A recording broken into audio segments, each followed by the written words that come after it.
li nga xam ne jëwriñ ji yor wàllum communication daal di nay nag saisir ministre de l'intérieur ak ministre de la justice ngir ñu dakkal bépp apparition bépp génn quotidien yi non conforme PDF yi ñu interdire ko dès lundi maanaam loolu le ministre de la communication bëgg ba tax na mu saisir le ministre de la justice ak le ministre de l'intérieur. mais ñoom nangu woon nañ ne dañoo juum.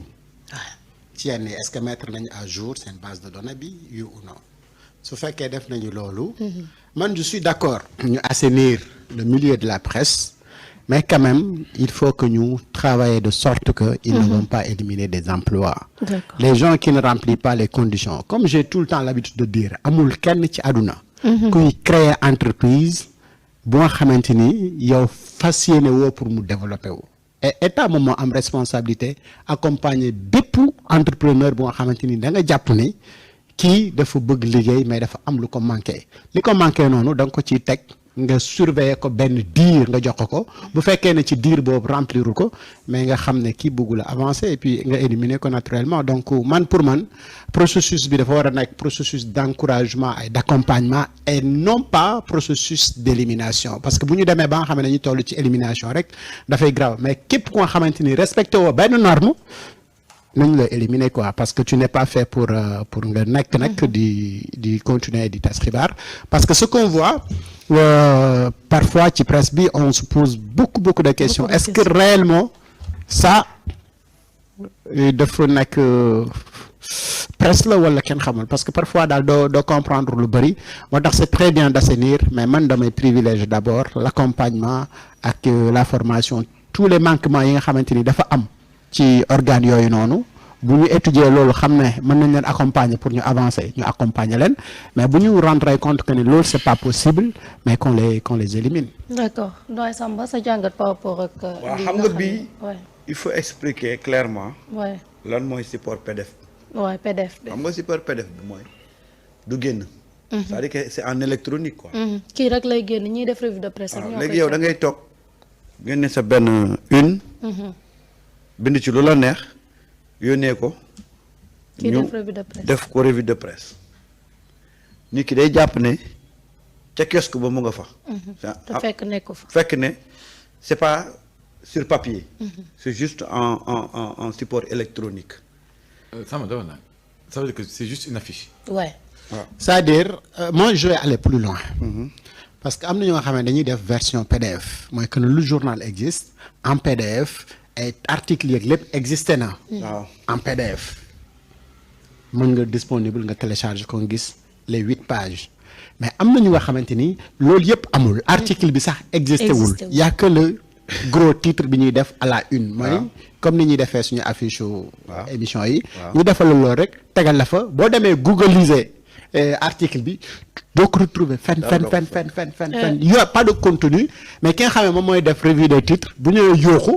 nga foog ne dëkk bi tàkk na alors que en termes de contenu c'est vide y a absolument rien yooyu moom c'est à éliminer mais parfois nag da nga ciy gis man dama cee xam même si yii nii ñu wax ne valide nañ respecté nañ normes yi dama cee xam yu nga xamante ni benn nit moo ko yor te yor na si plus de 4 te moom mooy xëy di def ay design am di def ay titre am di def lu ko neex di dugg te pourtant ñooñu sax am na ñu nga xamante ni ñu ngi ci liste bii ñu validé donc le travail doom pour man dafa war a gën a sérieux que lii ni ñu nekk di def. lii mooy yëfi tappale.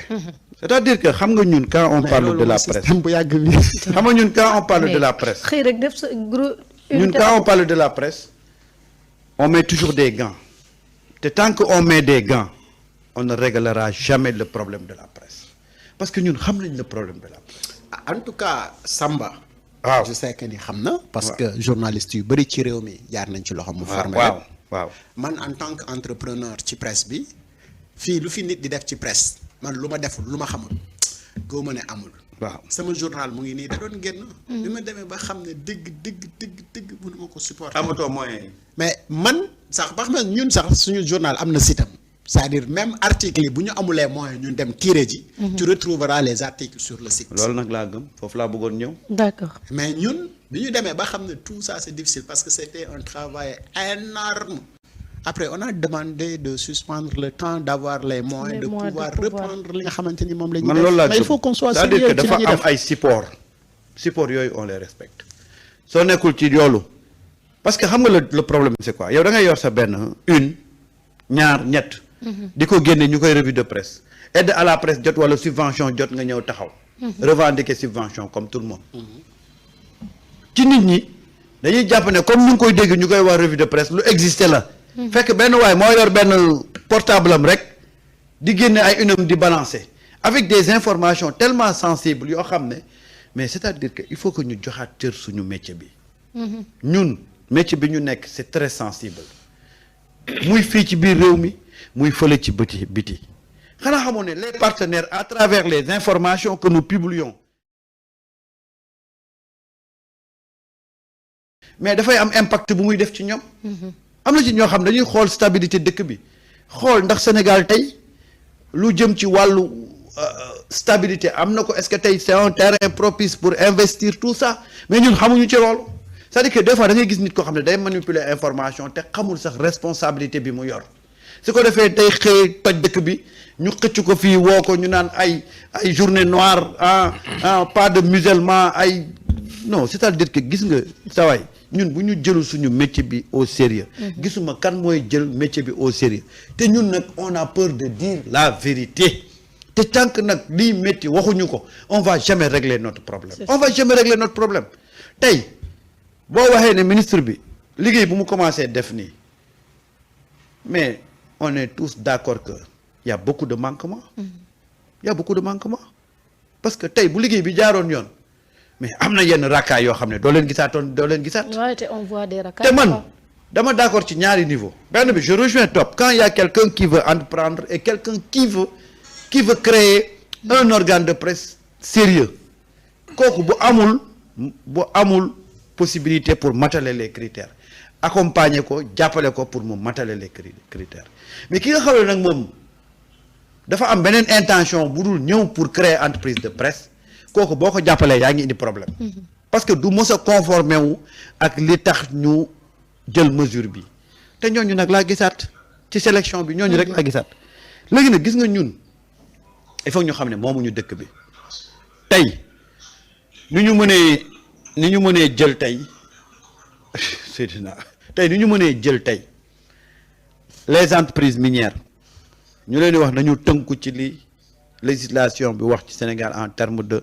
affaires yi exploitation ñu wax ko yeneen secteurs yi ñun en tant que média noonu la ñu war a conformer woo à la législation te bu mu am demi mesure parce que demi mesure mooy indiwaat seen rakkaay laa loolu mooy indiwaat seen rakkaay laa mais malheureusement quand il s'agit de réformer la presse on annonce des mesures mais on ne va jamais jusqu'au bout malheureusement te na nga demaat yàlla nañ ko fekkee te tal ko d'ici 2 ans di nga ñëwaat ñu toog fii wala ñu daje ci yeneen kii nga ne ma doyen la nga waxoon de ñu ngi koy gis léegi on n'a pas bien assaini il faut assainir ñi nga xam ne dañu nekk ci yoon pour defar te vraiment bëgg entreprise de presse digne de son nom ñu accompagner leen jàppale leen parce que c'est des secteurs yoo xam ne bon voilà day jur ay emploi day jur ay revenus ay pères de famille ñu ngi ci donc quand il y a des gens qui ont de très bonnes volontés pour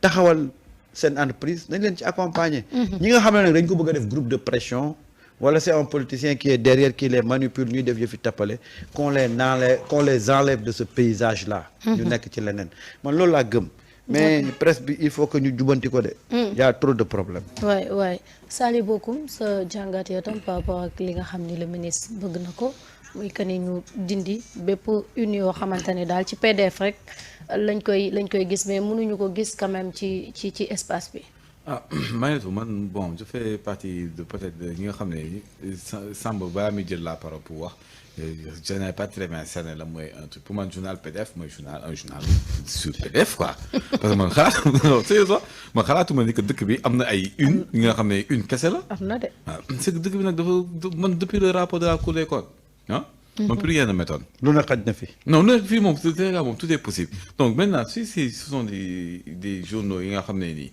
gens yooyu la c'est une seulement mais yow dañ ko war a éliminer. waaw parce que bu subaa comme on est né ils vont pas mettre des faux titres wala ay titres yi nga xam ne comme Samba dañ ko waxee soo defee revue de presse nga yaakaar ni dëkk bi tàq na toog na xam na ci kenn kenn à 4 donc imagine 4 une nga xam ne incendiaire.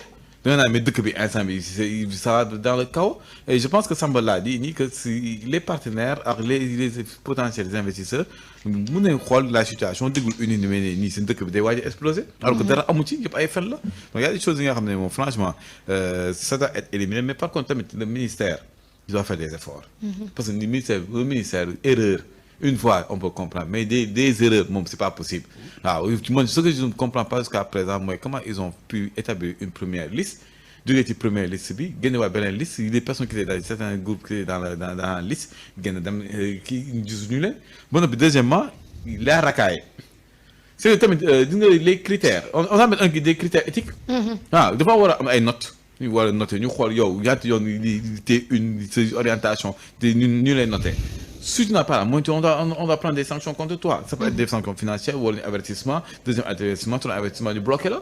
Parce qu'il y a des journaux ici, mais c'est de la racaille.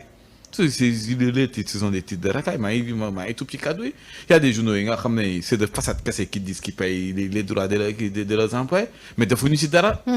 Des magouillés, des trafiqués, c'est un chiffre. Donc, quel que soit Alpha, même sous les ils sont passés pour la première, ils sont passés. Mais il doit y avoir un suivi continu sur les organes de presse pour nous montrer ce qui se passe réellement. Parce que gars, ils font semblant qu'ils veulent se mettre à jour et être conformes à la loi, alors que c'est juste de face. De facette c'est juste de facette parce que ci ginnaaw dañuy su loolu jaaree rek dañuy delluwaat ci li nekkoon mais li ministre bi wax kii plutôt ministère bi wax. concernant les unes en PDF les unes fictives là moom franchement dañ ko war a bloquer parce que moom lii dama jom sax ba ma dégg Samba li mu doon expliqué parce que man xalaatu woon que dëkk bi toll na fii. moo fi am de. dëkk bi yàlla xam na ko di génne sa benn une woo sa benn revue de presse.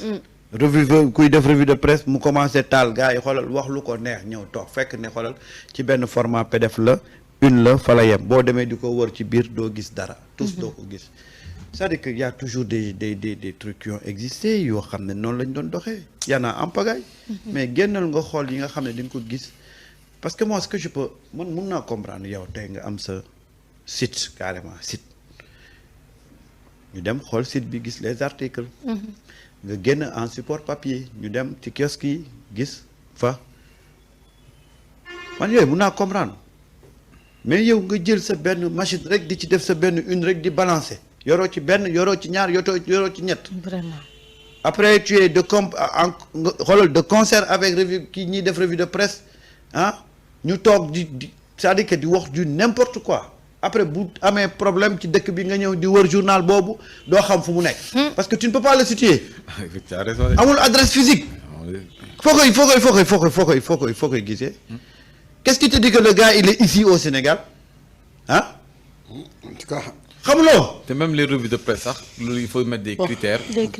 pour que ñi intervenir. il y a des critères parce que à l'école dañ lay jàngal numéro de téléphone et tout ça non ñi def revue de presse ah ñi war a def seen revue de presse ñi duggal ci seen revue de presse il faut que les trucs puissent être renseignés les informations puissent être renseignées. ñu mën a xam kii def une bi fan la nekk. waaw mais loolu mu ngi ci charte bi nga xamante ni parce que booy def journal dafa am lu ñu tuddee course.